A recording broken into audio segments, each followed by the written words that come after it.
नमस्कार। आज हम लोग इस क्लास में पढ़ते हैं कि किसी ऑक्सीकारक तथा अवकारक का समतुल्य भार कैसे निकाला जाता है। चूँकि ये जो चैप्टर चल रहा है वो 11th क्लास का जो 8वां यूनिट है एनसीईआरटी का, वो जिसका नाम है रिडॉक्स रिएक्शन। अब ये चैप्टर समाप्ति की ओर ही है। ये इसका लास्ट टॉपिक एक तरह से है, जिसमें ऑक्सीकारक तथा अवकारक का समतुल्य भार किस आधार पर निकाला जाता है, कौन कौन से तरीका है, उसके बारे में हम लोग जानते हैं। ऑक्सीकारक ये कहता है कि एक ऐसा रासायनिक पदार्थ जिसकी ऑक्सीकरण संख्या में कमी होता है वो ऑक्सीकारक कहलाता है। तो इसी के आधार पर इसका समतुल्य भार निकालते हैं कि किसी ऑक्सीकारक का समतुल्य भार वह भार है जो उसके अणु भार में प्रति अणु द्वारा ग्रहण किए गए इलेक्ट्रॉनों की संख्या से भाग देने से प्राप्त होता है। उसे हम ऑक्सीकारक का समतुल्य भार कहते हैं। जैसे पोटेशियम परमैंगनेट हुआ, पोटेशियम डाइक्रोमेट हुआ, तो इसका समतुल्य भार यहाँ हम लोग निकालते हैं। तो पहले ऑक्सीकारक का समतुल्य भार होता क्या है, इसको हम लोग जानते हैं।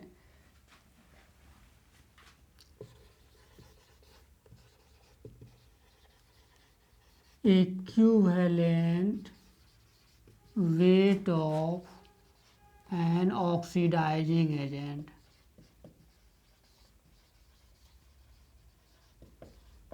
इसका मतलब हुआ किसी ऑक्सीकारक का समतुल्य भार।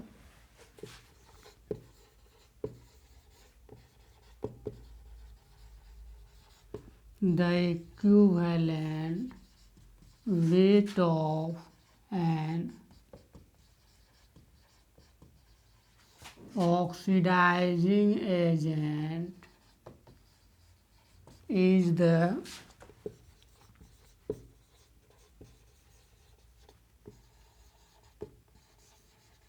molecular weight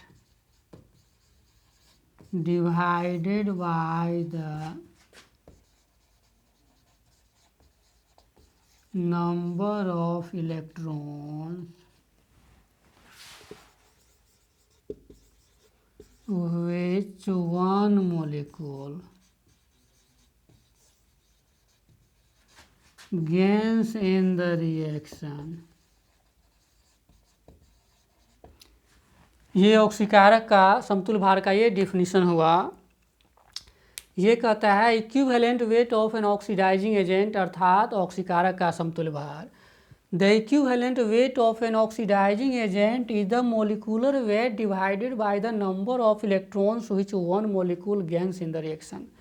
अर्थात किसी ऑक्सीकारक का समतुल्य भार वह भार है जो उसके अणुभार में प्रति अणु द्वारा ग्रहण किए गए इलेक्ट्रॉनों की संख्या से भाग देने से प्राप्त होता है। इसी प्रकार से किसी अवकारक का समतुल्य भार कह सकते हैं कि किसी अवकारक का समतुल्य भार यानी रिड्यूसिंग एजेंट का समतुल्य भार वह भार है जो उसके अणुभार में प्रति अणु द्वारा त्यागे गए इलेक्ट्रॉन की संख्या से भाग देने से प्राप्त होता है। चूँकि ऑक्सीकारक वो रासायनिक पदार्थ होता है जो इलेक्ट्रॉन का ग्रहण करता है और जो अवकारक वो होता है जो इलेक्ट्रॉन का त्याग करता है। तो ऑक्सीकारक और अवकारक का समतुल्य भार को हम इस प्रकार से परिभाषित कर सकते हैं कि किसी ऑक्सीकारक का समतुल्य भार वह भार है जो उसके अणुभार में प्रति अणु द्वारा ग्रहण किए गए इलेक्ट्रॉनों की संख्या से भाग देने से प्राप्त होता है। ठीक इसके विपरीत किसी अवकारक अर्थात रिड्यूसिंग एजेंट का समतुल्य भार वह भार होता है जो उसके अणुभार में प्रति अणु द्वारा त्यागे गए इलेक्ट्रॉन की संख्या से भाग देने से प्राप्त होता है। तो यहाँ ऑक्सीकारक का समतुल्य भार लिखा हुआ है कि the equivalent weight of an oxidising agent is the molecular weight divided by the number of electrons which one molecule gains in the reaction. अर्थात किसी ऑक्सीकारक का समतुल्य भार एक मोलिकुलर वेट है, उसका अणुभार है, जिसमें भाग देने से क्या प्राप्त होता है, इलेक्ट्रॉनों की संख्या जो एक अणु ग्रहण करता है। अर्थात किसी ऑक्सीकारक का समतुल्य भार वह भार है जो उसके अणुभार में प्रति अणु द्वारा ग्रहण किए गए इलेक्ट्रॉनों की संख्या से भाग देने से प्राप्त होता है, वो ऑक्सीकारक का समतुल्य भार कहलाता है। तो यहाँ हम एक एग्जाम्पल लेते हैं KMnO4 का।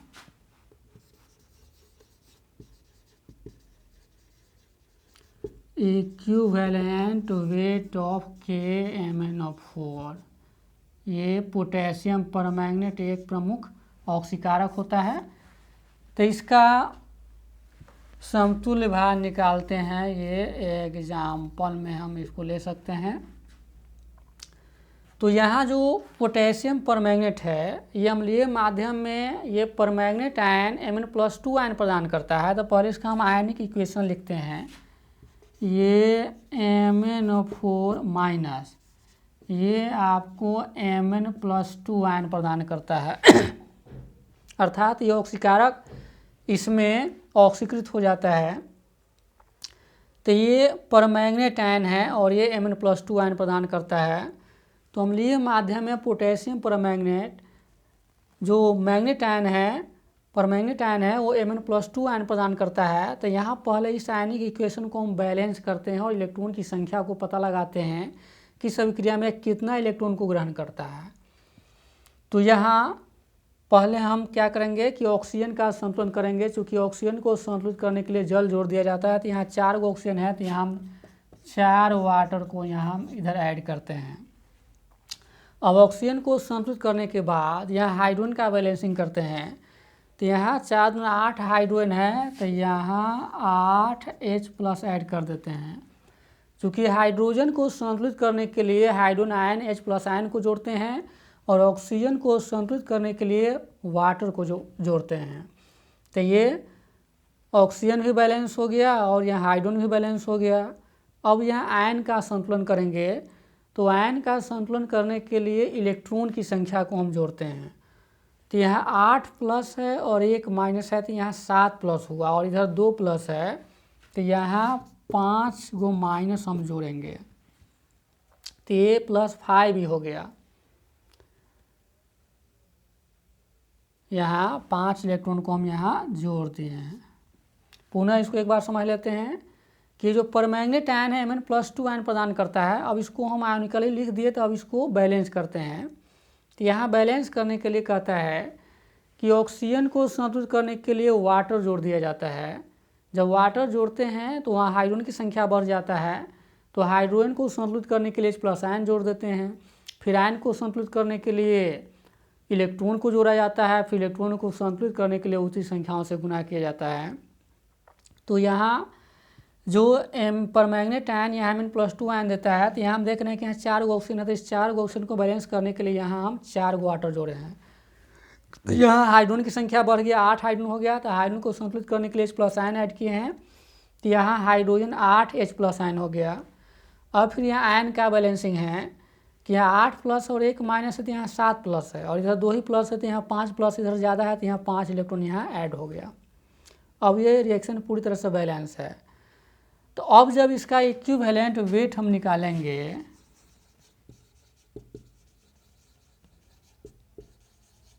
इक्विवेलेंट वेट ऑफ KMnO4, ये बराबर हो जाएगा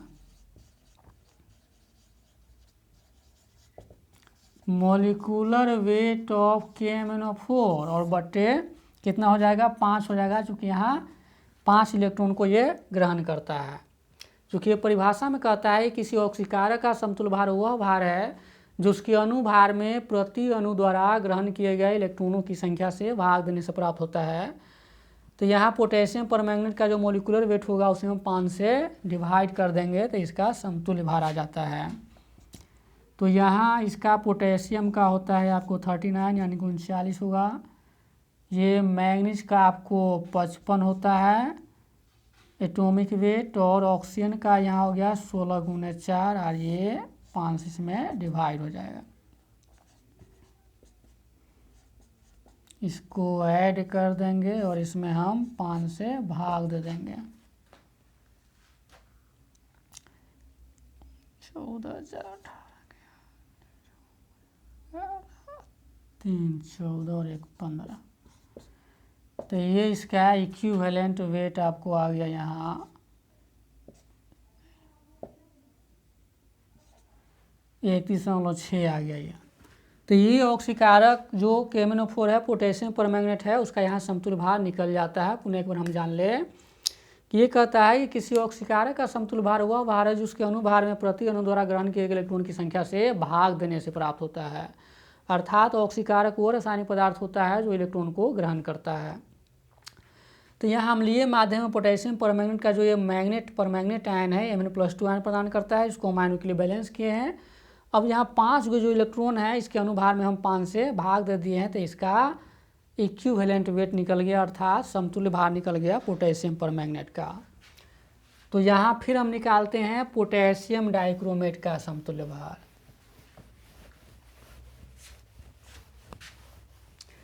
पोटेशियम परमैंगनेट और पोटेशियम डाइक्रोमेट दो प्रमुख ऑक्सीकारक है। तो यहाँ अभी हम निकाले हैं पोटेशियम परमैंगनेट का, अब फिर पोटेशियम डाइक्रोमेट का इक्विवेलेंट वेट निकालते हैं। यानी कि दूसरे एग्जाम्पल में हम ले सकते हैं यहाँ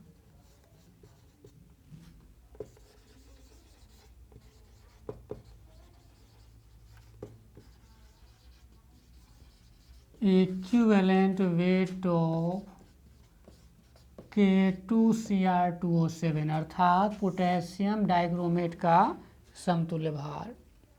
तो फिर पोटेशियम डाइक्रोमेट का समतुल्य भार हुआ भार होगा जो पोटेशियम डाइक्रोमेट के अनुभार में प्रति अणु द्वारा ग्रहण किए गए इलेक्ट्रॉनों की संख्या से भाग देंगे।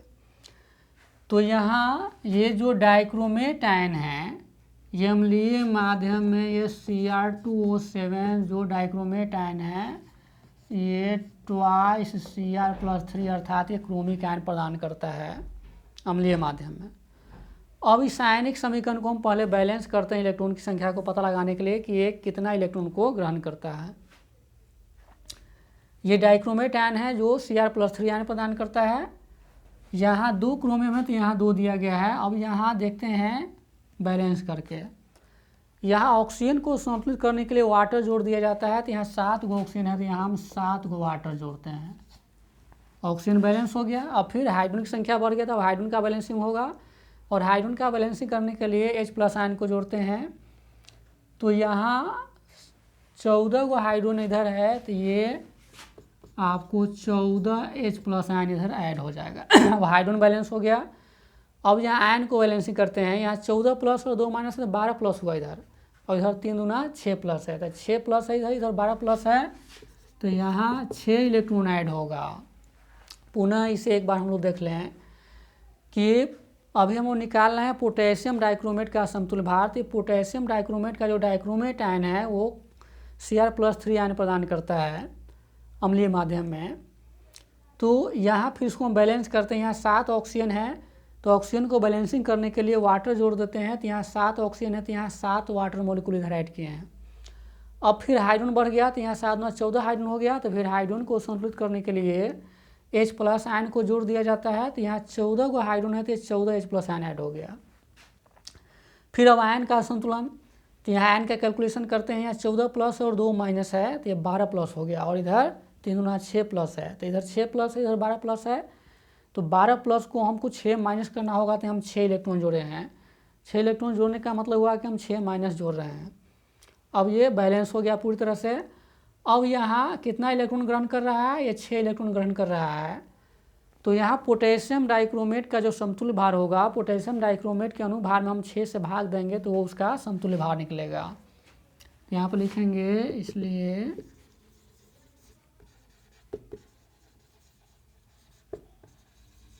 इक्विवेलेंट वेट ऑफ K2Cr2O7 बराबर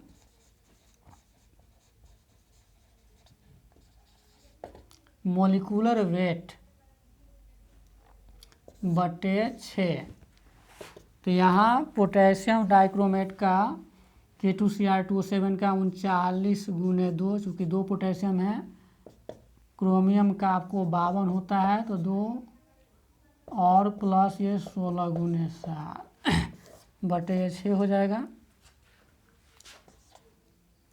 ये 78 हो गया, ये आपको 104 हो गया।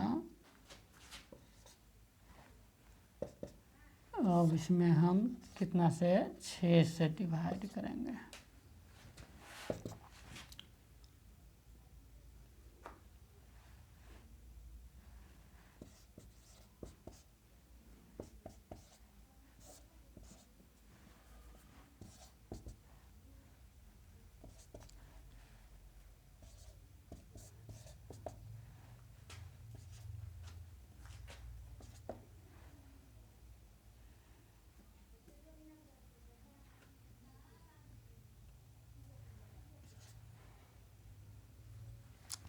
तो ये जो इसका जो समतुल्य भार आ गया ये लगभग इतना आ गया। अब पुनः हम लोग से देख लें कि ये पोटेशियम डाइक्रोमेट एक आपको क्या है, ऑक्सीकारक है। ऑक्सीकारक ऐसा रासायनिक पदार्थ होता है जो इलेक्ट्रॉन को ग्रहण करता है। तो यहाँ इसका समतुल्य भार जब निकालने जा रहे हैं तो अम्लीय माध्यम में जो पोटेशियम डाइक्रोमेट का जो डाइक्रोमेट आयन है वो क्रोमिक आयन प्रदान करता है। तो यहाँ लिखा हुआ है इक्विवेलेंट वेट ऑफ K2Cr2OCN बराबर हो गया मोलिकुलर वेट बट किसका, ये पोटेशियम डाइक्रोमेट का मोलिकुलर वेट यानी कि अनुभार और बटे 6, चूँकि यहाँ 6 इलेक्ट्रॉन ग्रहण कर रहा है। तो इस इक्वेशन को समझना थोड़ा जरूरी है। इसमें जो अम्लीय माध्यम में जो डाइक्रोमेट आयन है वो क्रोमिक आयन यहाँ प्रदान करता है Cr+3 आयन। अब यहाँ 7 ऑक्सीजन है तो हम 7 वाटर इधर ऐड किए हैं, चूँकि ऑक्सीजन को बैलेंस करने के लिए वाटर जोड़ते हैं। और फिर वहाँ हाइड्रोजन 14 हो गया तो यहाँ 14 H+ आयन जोड़े हैं, चूँकि हाइड्रोजन को बैलेंस करने के लिए हाइड्रोजन आयन को जोड़ देते हैं। फिर आयन का संतुलन यहाँ 14+ और 2- है तो 12+ हुआ इधर, 3 × 6+ है तो 6+ इधर ज़्यादा है तो 6 इलेक्ट्रॉन जोड़े हैं। तो यहाँ इलेक्ट्रॉन कितना ग्रहण कर रहा है, 6, तो इसमें 6 से भाग देने से प्राप्त हो जाता है। तो इस प्रकार से कह सकते हैं कि किसी ऑक्सीकारक का समतुल्य भार वह भार है जो उसके अणुभार में प्रति अणु द्वारा ग्रहण किए गए इलेक्ट्रॉनों की संख्या से भाग देने से प्राप्त होता है। अर्थात equivalent weight of an oxidising agent is the molecular weight divided by the number of electron that one molecule gains in the reaction. तो ये ऑक्सीकारक का हो गया। फिर इसी प्रकार से हम अवकारक का निकाल सकते हैं कि किसी अवकारक का समतुल्य भार वह भार है जो उसके अणुभार में प्रति अणु द्वारा त्यागे गए इलेक्ट्रॉन की संख्या से भाग देने से प्राप्त होता है। चूँकि ऑक्सीकारक एक ऐसा रासायनिक पदार्थ है जो इलेक्ट्रॉन को ग्रहण करता है और अवकारक एक ऐसा रासायनिक पदार्थ है जो इलेक्ट्रॉन को त्यागता है। तो इस प्रकार से हम ऑक्सीकारक तथा अवकारक का समतुल्य भार का निर्धारण करते हैं। फिर अवकारक के बारे में हम लोग जानेंगे अगले क्लास में।